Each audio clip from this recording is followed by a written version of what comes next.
This is the roof headlining kit for the MGA Coupe models. This has been done out of a grey woolcloth material. Originally they used a white or off-white or black PVC material, which we can also supply, but this customer has upgraded to the woolcloth, which is akin to what Jaguars used in their cars of this era. So what you get is a main section, pre-sewn, as you can see here.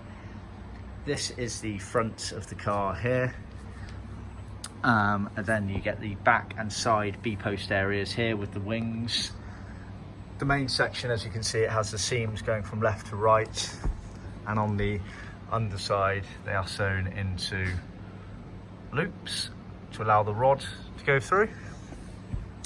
In addition to that, you then get pre-cut materials for re-trimming the surrounding areas of the car. So you can see these bits here that go around the window and door areas, and then you get these set bits round here that go around the back rear screen area, and some other miscellaneous bits for the head rail, etc.